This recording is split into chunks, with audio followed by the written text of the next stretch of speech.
Most people imagine the tabernacle as a simple traveler's tent, something rustic, improvised, worthy of a desert campsite.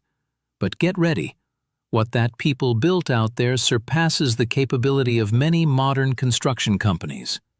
To begin with, melting gold requires more than 1,000 degrees Celsius, 1,064 degrees to be exact, in the middle of the desert, without mineral coal and without any form of artificial energy. And yet, they did it.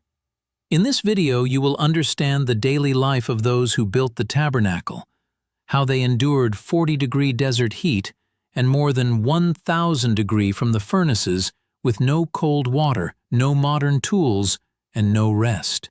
What God commanded seemed impossible, and yet it had to be done. And remember, they had just come out of Egypt after 4 centuries of servitude, molding bricks of mud and straw under the whip.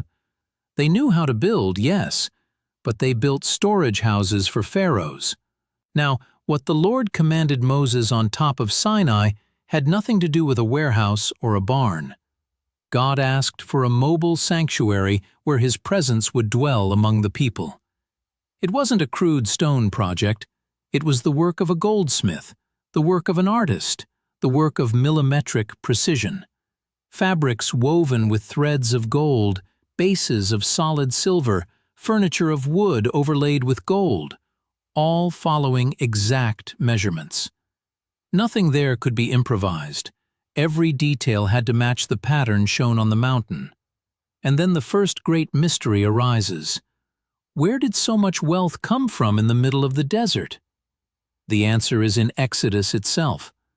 On the night of Passover, the Egyptians practically poured gold, silver, and fine fabrics over the Israelites to speed up their departure after the 10 plagues. They reached the desert carrying treasures, but having the material doesn't mean knowing how to use it. When Moses came down with the heavenly blueprint engraved in his mind, he found a camp full of ex-slaves, exhausted shepherds, and travelers barely strong enough to raise their own tents. There were no hired builders, no craft schools, no expert masters. The challenge was to turn fugitives into elite artisans, and the deadline was immediate. The responsibility, immense, because it wouldn't simply be beautiful. It would be the visible dwelling place of the God who delivered them. If they got it wrong, the danger was deadly. Aaron had already witnessed the damage caused by a badly made golden calf. How do you take men accustomed to shaping crooked bricks and transform them into lapidaries of precious stones? How do you teach calloused, weary hands to mold liquid gold without air bubbles, cracks, or waste? That wouldn't come from human training. The answer came when God chose one specific man. And this is where the story shifts. God entrusted His house to someone who, by human logic, would never have been qualified. It wasn't because he had years of technical training. It was because God literally poured supernatural wisdom and skill upon him. Bezalel. Exodus 31 records that Bezalel was filled with the Spirit of God, in wisdom, understanding, and knowledge in all kinds of craftsmanship. Today we associate this filling with miracles or prophecies, but the first great supernatural empowerment described this way in the Bible was for working with metal, wood, and precious stones. Bezalel had certainly learned something by observing Egyptian artisans. After all, Egypt was the technological apex of its time. But the work of the tabernacle required more than technique. He needed to visualize what Moses saw on the mountain, a heavenly pattern, and translate it into reality in the middle of sand with improvised tools. God also raised up Aholiab from the tribe of Dan as his assistant. The dynamic was remarkable. Bezalel from Judah, the tribe of kings, and Aholiab from a smaller, less prestigious tribe, working side by side. They became engineers, masters, and teachers. Yes, teachers, because 2 men wouldn't build all that alone. God gave them the ability to teach.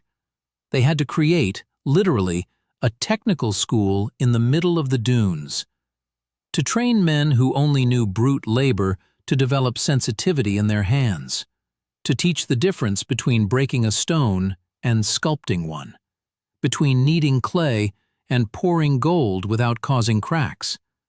But teaching was only the beginning. First, they had to solve an impossible problem: how to reach absurd temperatures without coal or abundant firewood. Gold only melts above 1064 degrees Celsius. No ordinary campfire comes close, but they were in the desert, where trees were scarce. The answer was found in a thorny, twisted, undervalued tree, the acacia. Transformed into charcoal, it burned slowly, reaching extreme temperatures. Combined with the metallurgical knowledge absorbed in Egypt, that made it possible to melt large quantities of metal. The work was brutal. Hundreds of men operating leather bellows with their feet to feed improvised furnaces. The desert heat alone was suffocating. Add to that blazing flames above 1,000 degrees, constant rotation, cracked skin, warm water in skins, inevitable burns. No gloves, no protection, just thick fabrics trying to keep burning tools from destroying their hands. In that infernal scenario, they had to shape the menorah, the golden lampstand.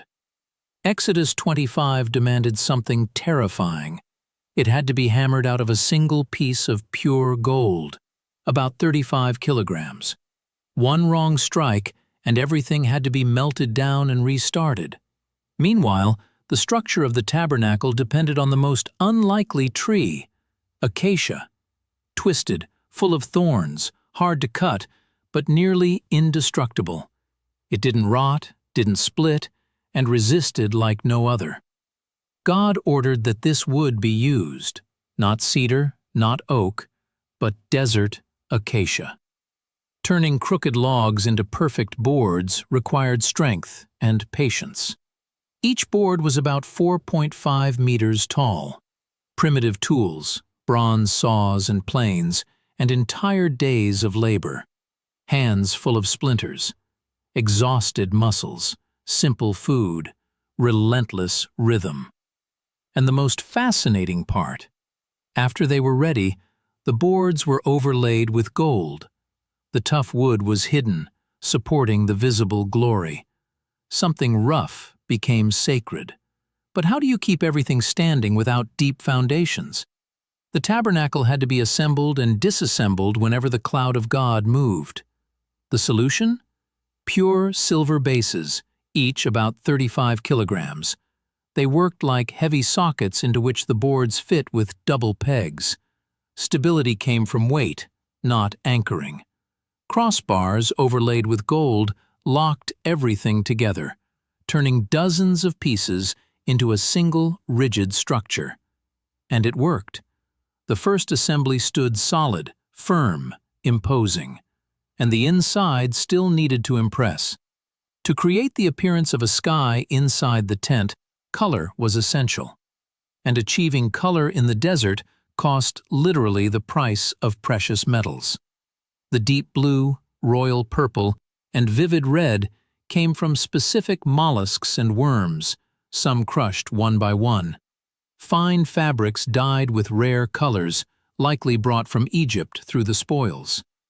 The women spun and wove dyed threads, creating the inner fabric with cherubim integrated artistically, not embroidered on top, but woven into the very structure of the cloth. A mathematical work of loom, memory, and precision. No manuals, no diagrams. On the outside, the tabernacle looked like an ordinary tent. Inside, a sky woven with gold-lit splendor. Simple outside, glorious inside. A visual reminder of God's presence. But something essential was still missing. The man who entered there needed garments that weren't just symbolic. They were spiritual protection gear. Entering without the proper clothing meant instant death. The priestly garments were complex. The breastpiece contained 12 precious stones, each representing a tribe. Cutting, polishing, and engraving hard stones in the desert required refined technique learned in Egypt. The stones were attached to the robe with golden chains. All of that weighed upon the priest's body. And there was one delicate detail: gold bells on the hem of the blue robe. They weren't decorative. They indicated whether the priest was still alive inside the Holy of Holies. Silence signaled danger. Some scholars say a rope was tied around his waist. It's not in the Bible, but the fear was real. After nearly a year of grueling work, everything was ready for Moses' inspection.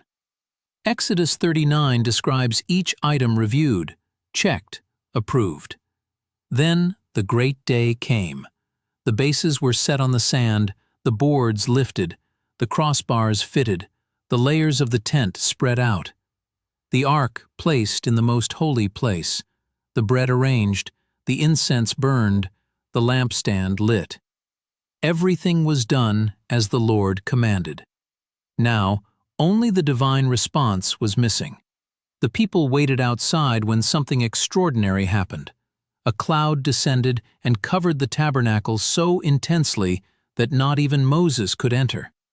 The same Moses who climbed the fiery mountain, who saw the burning bush, who heard God's voice face to face, he could not cross that cloud. Because inside was the concentrated presence of the Creator, dwelling in a structure made by human hands. Former slaves, trained in months, produced something that carried the very glory of God. From that day on, when the cloud moved, they took everything down. When it stopped, they set it up again, for 40 years. And God remained there. But that tent was temporary, a mobile dwelling for a traveling people. Centuries later, when Israel settled in Jerusalem, King Solomon would transform that model into a permanent temple, so costly and so grand that it would divide the kingdom. And if you want to know how this story evolved into the most controversial construction of ancient times, click on the video now appearing about how Solomon built the most impressive temple in history.